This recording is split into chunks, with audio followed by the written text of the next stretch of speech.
celui qui m'attend en Jésus, une pleine confiance, jamais ne chancelle plus, compléter sa délivrance par la foi.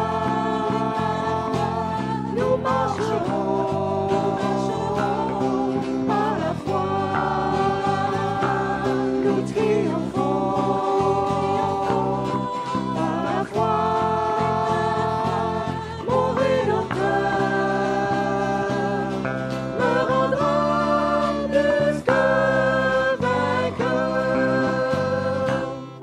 Dans les jours d'adversité, quand tu sens monter l'orage, regarde en sécurité, attristé, reprends courage, par la foi, nous marcherons, par la foi, nous triomphons, par la foi.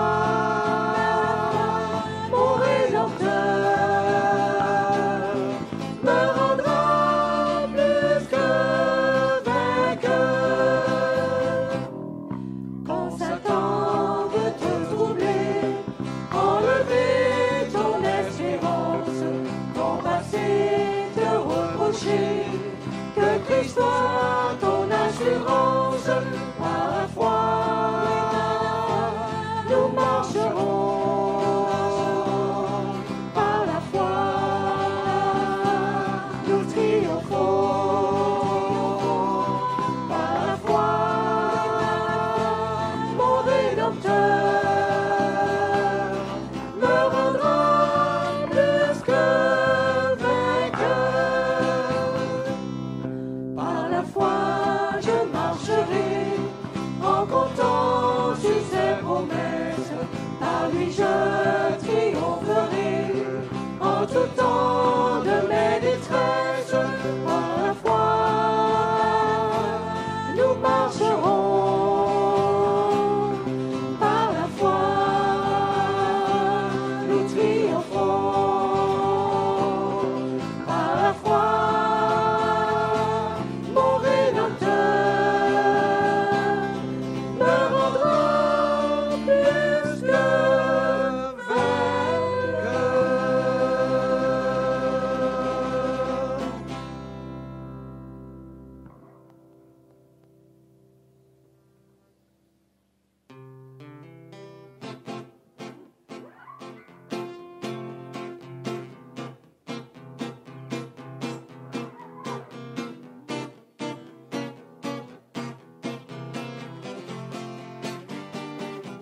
J'ai confiance en mon Seigneur le long du chemin. J'ai confiance en mon Seigneur et tiens ma main. À travers l'orage abondant, mon cœur reste en paix. J'ai confiance en mon Seigneur et je suis gardé. C'est l'ami fidèle, le plus grand ami, en toute assurance, je m'appuie sur lui. À travers l'orage abondant, mon cœur reste en paix. J'ai confiance en mon Seigneur et je suis gardé. J'ai confiance en mon Seigneur le long du chemin.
fois que j'ai peur, je m'appuie sur toi. Je m'appuie sur toi.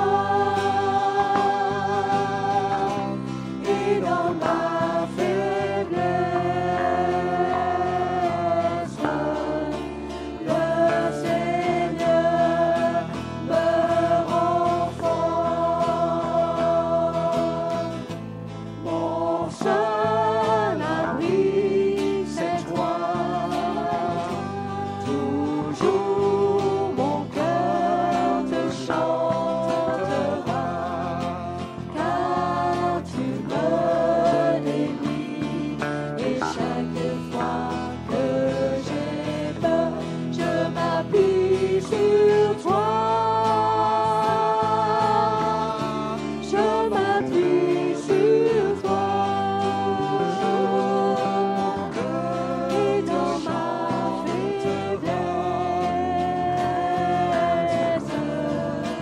le Seigneur me rend fort. Sur toi, mon seul abri, c'est toi. Toujours mon cœur te chantera, car tu me bénis. Et chaque fois que j'ai peur, je m'appuie sur toi.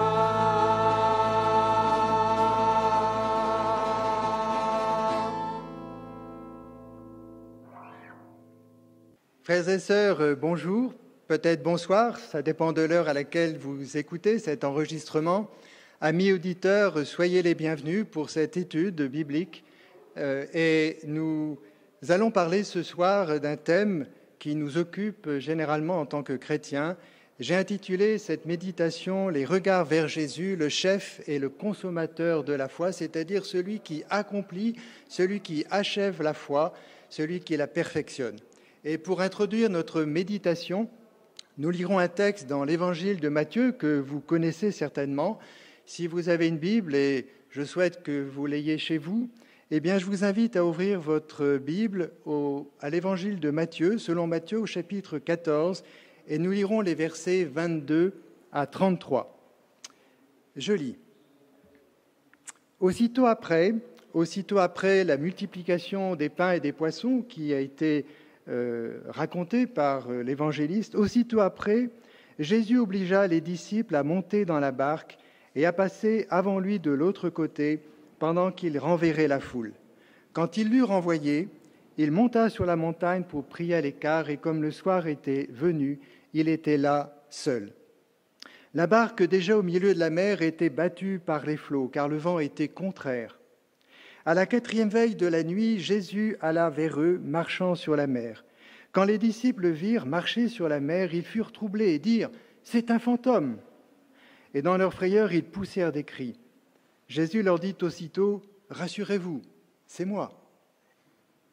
N'ayez pas peur. » Pierre lui répondit « Seigneur, si c'est toi, ordonne que j'aille vers toi sur les eaux. » Et Jésus lui dit « Viens !» Pierre sortit de la barque, marcha sur les eaux pour aller vers Jésus. Mais voyant que le vent était fort, il eut peur, et comme il commençait à enfoncer, il s'écria « Seigneur, sauve-moi !» Aussitôt Jésus étendit la main, le saisit et lui dit « Homme de peu de foi, pourquoi as-tu douté ?» Et ils montèrent dans la barque et le vent cessa. Ceux qui étaient dans la barque vinrent adorer Jésus et dire « Tu es véritablement le Fils de Dieu. » Alors nous connaissons certainement ce récit, cette histoire dont Dieu a voulu nous conserver le souvenir dans l'Écriture, nous transmet au moins 3 leçons et certainement aussi une conclusion. La première leçon, c'est qu'en levant les yeux vers Christ, en le contemplant non de manière mystique, mais par la foi, il nous fait marcher sur l'eau agitée. Il veut, à l'exemple de Pierre, tant qu'il marchait sur l'eau, bien sûr, nous donner la capacité de surmonter les épreuves et toute adversité qui parsème nos vies. La deuxième leçon, c'est que notre foi peut être forte pendant un court moment, mais elle vacille facilement, rapidement, Trop rapidement, les éléments contraires nous accaparent, nous impressionnent, et alors nous quittons les regards du Seigneur. Alors, nous sombrons dans une sorte d'abîme qui nous paraît insurmontable. La troisième leçon de ce texte, c'est que Dieu est plein de grâce, plein de bonté et de compassion. Il sait que nous ne sommes pas des héros de la foi. Nous sommes en quelque sorte tous des pierres avec sa fougue, avec son zèle, mais aussi avec ses fragilités. Puis je disais en introduction qu'il y a aussi dans ce texte une conclusion. C'est le verset 33, « Jésus est digne de notre adoration ». Il est véritablement le Fils de Dieu. Alors avoir les regards sur Jésus, les maintenir sur notre Sauveur, c'est bien là le secret d'une vie paisible, d'une vie victorieuse. Tant que Pierre regardait son Maître, il marchait sur l'eau. Quand ses regards se sont détournés de lui pour s'arrêter sur la mer agitée, alors sa foi s'étiola et il commença à enfoncer. Tant que les regards de Pierre étaient dirigés vers son Seigneur, les éléments agités étaient en arrière-plan. Et puis dès que ces regards se sont détournés du Seigneur, dès que les éléments agités ont pris une plus grande importance à la vue de Pierre, quand ses regards se sont dirigés vers les éléments agités plutôt que vers Pierre, alors il commença à enfoncer. David avait compris que sa vie, et même, je dirais, sa survie, dépendait de son Dieu. Et il a écrit dans de nombreux psaumes, et je vous invite à ouvrir vos Bibles à la maison, et nous prendrons un psaume, le psaume 25, et nous lirons les versets 14 à 22. Psaume 25, les versets 14 à 22. Je vous laisse le temps de chercher. Et je lis, verset 14. « L'amitié de l'Éternel est pour ceux qui le craignent, et son alliance leur donne instruction. Je tourne constamment les yeux vers l'Éternel, car il fera sortir mes pieds du filet. Regarde-moi, aie pitié de moi. Car je suis abandonné et malheureux, les angoisses de mon cœur augmentent, tire-moi de ma détresse. Vois ma misère et ma peine, et pardonne tous mes péchés. Vois combien mes ennemis sont nombreux et de quelle haine violente, ils me poursuivent. Garde mon âme et sauve-moi, que je ne sois pas confus quand je cherche auprès de toi mon refuge. Que l'innocence et la droiture me protègent quand je mets en toi mon espérance. Ô Dieu, délivre Israël de toutes ses détresses. » Ces versets, frères et sœurs, amis auditeurs, sont l'expression d'une grande détresse. Cette détresse de David n'est pas factice. Il y a de nombreux ennemis, des hommes sans foi ni loi, qui peuvent et qui veulent le faire tomber. Mais David a appris une leçon importante. Son secours vient de l'Éternel. Alors il tourne, dit-il, constamment ses yeux vers celui qui peut le délivrer. Et il y a, je pense, dans cette expression, une tension, un effort que David doit constamment renouveler.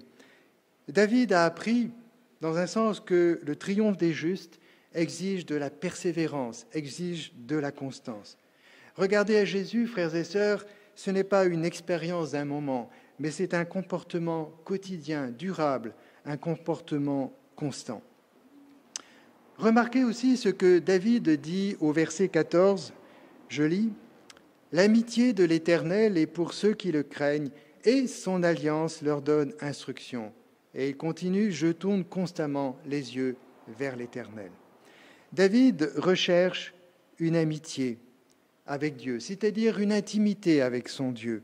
L'Éternel est son horizon et la parole de l'Alliance, c'est-à-dire la parole de Dieu, l'Écriture et sa nourriture, elle est aussi son instruction. Bien-aimés, que l'étude des Saintes Écritures soit pour nous une activité majeure de nos vies.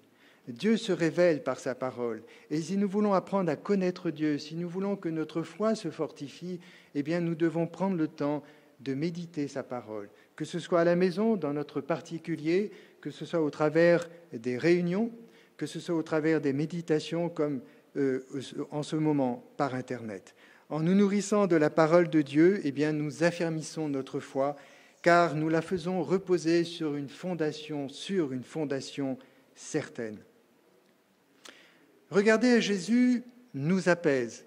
Pourquoi ? Pourquoi cela nous apaise-t-il ? Pourquoi ce regard vers Jésus nous communique une force intérieure qui nous permet de marcher sur nos eaux agitées. Eh bien, nous lirons un autre psaume, le psaume 123, donc tournez les pages de votre Bible un peu plus loin, le psaume 123. Il est court, je vais le lire en entier. Psaume 123. C'est un cantique des degrés, c'est le 4e, que les pèlerins entonnaient, que les pèlerins récitaient quand ils montaient à la fête à Jérusalem. Et voici ce qu'il est dit. « Je lève mes yeux vers toi qui sièges dans les cieux. Voici comme les yeux des serviteurs sont fixés sur la main de leur maître, et les yeux de la servante sur la main de sa maîtresse. Ainsi nos yeux se tournent vers l'Éternel, notre Dieu, jusqu'à ce qu'il ait pitié de nous. Aie pitié de nous, Éternel, aie pitié de nous. Car nous sommes assez rassasiés de mépris, notre âme est assez rassasiée des moqueries des orgueilleux, du mépris des hautains. » Celui que nous regardons, eh bien, c'est celui qui siège dans les cieux, c'est-à-dire celui qui a reçu tout pouvoir, et donc par conséquent celui qui est la réponse avec un grand R à toutes nos détresses, nos soucis, nos questionnements, nos incompréhensions, nos adversités. Notre chef suprême, nous le savons par l'Écriture, a reçu tout pouvoir par sa résurrection d'entre les morts, et je voudrais simplement citer Philippiens 1, versets 22 et 23, où il est dit « Dieu a tout mis sous ses pieds, et il l'a donné pour chef suprême à l'Église qui est son corps. Et nous sommes son corps, nous sommes les membres de son corps. Il est donc élevé à la droite de Dieu, il est notre chef, notre tête suprême. En élevant nos prières à Dieu, nous devons avoir cette vision spirituelle, cette vision intérieure de la Seigneurie de Jésus-Christ sur toute chose. C'est la vision de la foi qui est fondée sur l'Écriture. Non pas une vision mystique, mais une vision fondée sur la parole de l'Alliance, une foi fondée sur l'Écriture sainte. Je relis le verset 22 de notre psaume 123. « Voici comme les yeux des serviteurs sont fixés sur la main de leur maître et les yeux de la servante sur la main de sa maîtresse. Ainsi nos yeux se tournent vers l'Éternel notre Dieu jusqu'à ce qu'il ait pitié de nous. » Au temps des maîtres et des serviteurs exemplaires, ceux-ci connaissaient les gestes et les signes qui indiquaient ou exprimaient la volonté du maître. Un geste anodin du maître suffisait au serviteur pour intervenir promptement. Le serviteur exemplaire avait donc constamment les regards fixés sur la main de son maître. Le geste était un ordre, car le maître détenait l'autorité. C'est ce qu'exprime le verset 2 du psaume 123 que je viens de relire. Mais ici, et c'est ça qui est intéressant, le geste attendu de maître n'est pas un ordre à exécuter. N'est pas un ordre à exécuter promptement, mais c'est la réponse aux besoins du serviteur. Le serviteur de Dieu, le disciple du maître, sait que la réponse vient du Seigneur. Alors il porte ses regards vers la main de son maître et ses regards restent fixés sur la main de son maître jusqu'à ce qu'il ait pitié de lui. Ce psaume, frères et sœurs, n'est pas un plaidoyer pour la passivité, mais c'est une exhortation à la fois persévérante dans les ressources et la grâce divine. Nos yeux se tournent vers l'Éternel jusqu'à ce qu'il ait pitié de nous. Ah, la persévérance de la foi! N'est-ce pas souvent difficile, bien-aimés, à vivre de manière satisfaisante? Nous savons, comme Pierre, je l'ai rappelé tout à l'heure, nous savons mobiliser notre foi pour un moment, mais tenir dans la durée, sans faiblir, est bien souvent pour nous, et je le dis pour moi certainement, un défi à relever. Cette faiblesse était celle des destinataires, par exemple, de la lettre aux Hébreux, et nous allons lire un autre texte, un avant-dernier texte dans l'Épître aux Hébreux, au chapitre 10, les versets 32 à 39. Donc je vous invite à tourner page de votre Bible dans le Nouveau Testament, cette fois-ci l'Épître aux Hébreux, chapitre 10, et nous lirons les versets 32 à 39.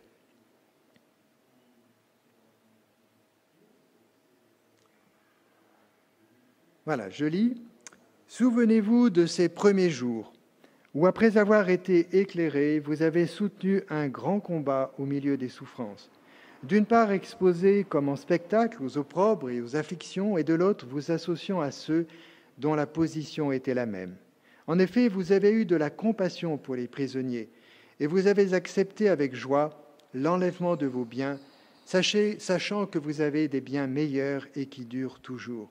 N'abandonnez donc pas votre assurance, à laquelle est attachée une grande rémunération, car vous avez besoin de persévérance, afin qu'après avoir accompli la volonté de Dieu, vous obteniez ce qui vous est promis. Encore un peu de temps. Celui qui doit venir viendra, et il ne tardera pas, et mon juste vivra par la foi. Mais s'il se retire, mon âme ne prend pas plaisir en lui. Nous ne sommes pas de ceux qui se retirent pour se perdre, mais de ceux qui ont la foi pour sauver leur âme ou pour sauvegarder leur âme. Certes, vous l'avez certainement remarqué, l'enjeu ici est grand, car cette exhortation à la persévérance s'inscrit dans un contexte de persécution. Et le risque ultime qui est soulevé par l'auteur de l'Épître est un abandon de la foi. Ce n'est pas le contexte dans lequel nous nous trouvons présentement. Cette exhortation nous est cependant destinée parce que c'est la parole de Dieu. Car si Dieu attend cette persévérance dans la foi, dans l'affliction extrême de la persécution, à plus forte raison lorsque l'affliction se limite à l'adversité générale que nous rencontrons tous. Au verset 39, l'auteur écrit « Nous ne sommes pas de ceux qui se retirent pour se perdre, mais de ceux qui ont la foi pour sauver ou sauvegarder leur âme. » De ceux qui ont la foi. Autrement dit, la foi est donc la clé de la persévérance. Elle est le moyen par lequel nous pouvons persévérer. Qu'est-ce donc alors que la foi qui permet de tenir ferme dans nos afflictions et de persévérer ? Eh bien, l'auteur de l'Épître aux Hébreux nous en donne l'une des définitions les plus complètes de notre Bible, eh bien, au chapitre suivant, chapitre 11, et nous lirons les versets 1 et 2 du chapitre 11. Ce sont des versets que nous pouvons réciter par cœur. C'est bien de connaître l'Écriture par cœur, c'est important, c'est nécessaire. Mais le problème, c'est que parfois, on peut réciter la parole de Dieu sans prendre le temps de réfléchir et de méditer sur ce qu'elle nous dit précisément. Et nous allons essayer de le faire très rapidement, très succinctement en ce moment. Je lis le verset 1 et le verset 2. « Or, la foi est une ferme assurance des choses qu'on espère, une démonstration de celles qu'on ne voit pas. » Verset 2. « Pour l'avoir possédée, les anciens, ceux qui nous ont précédés, ont obtenu un témoignage favorable. » Il y a deux termes importants dans ce texte. Le terme assurance, le terme démonstration, tels qu'ils sont traduits par second.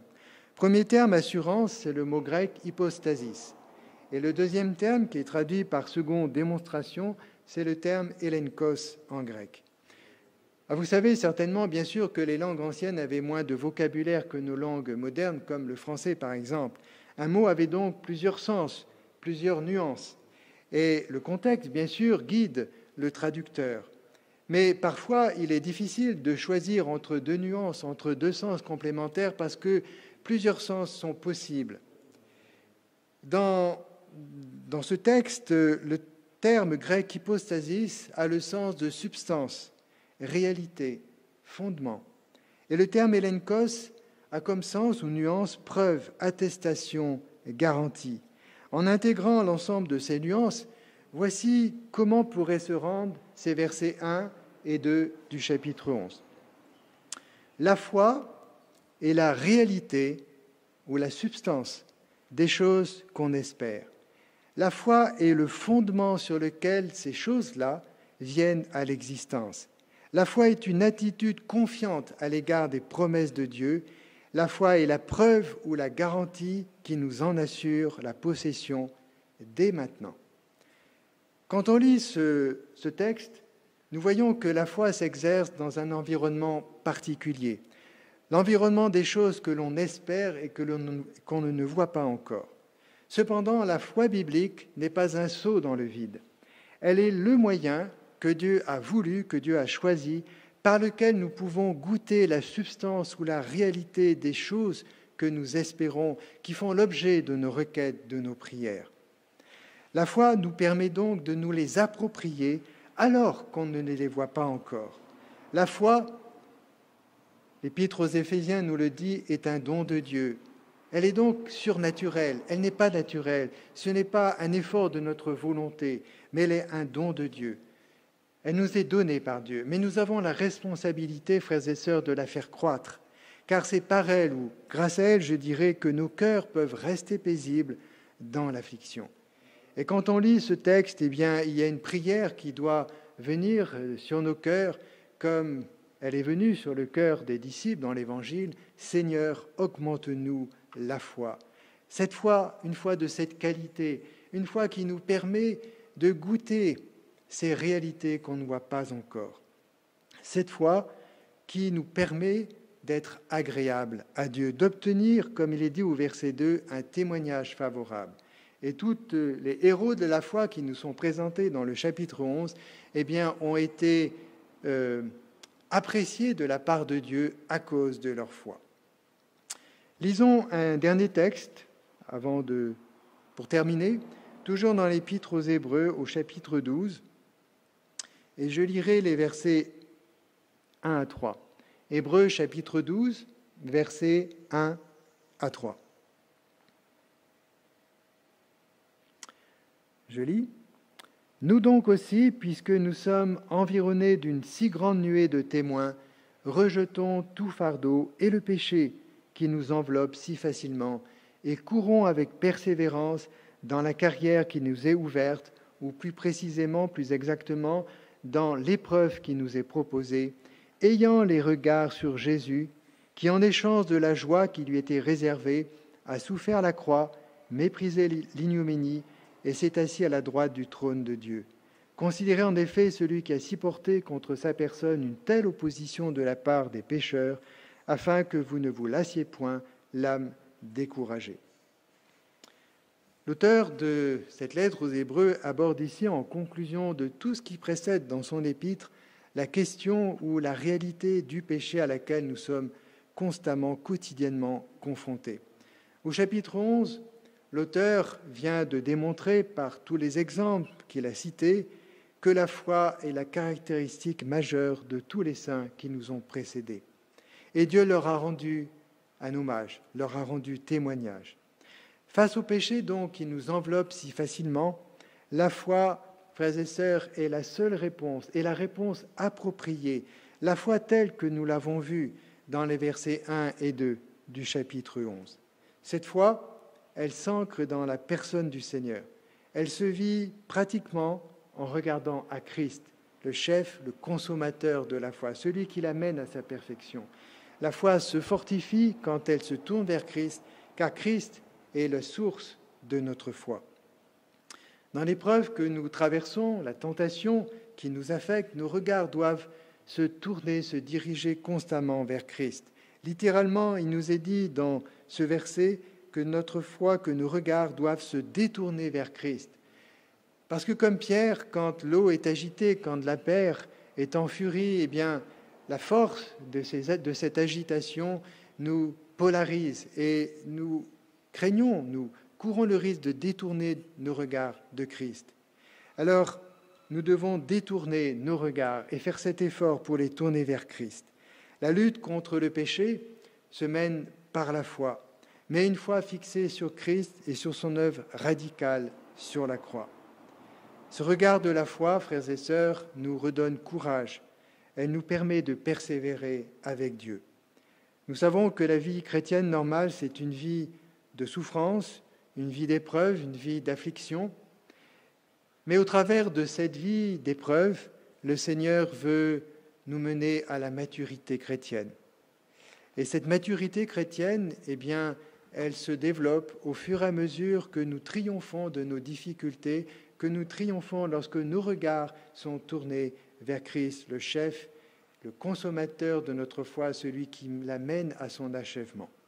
Alors que le Seigneur nous fortifie, que la parole de Dieu nous encourage, qu'elle nous console, qu'elle nous édifie, qu'elle nourrisse notre foi, qu'elle soit le socle de notre vie, qu'elle soit vigoureuse, aussi pour porter les sujets de prière, pour intercéder et pour ainsi glorifier le Seigneur.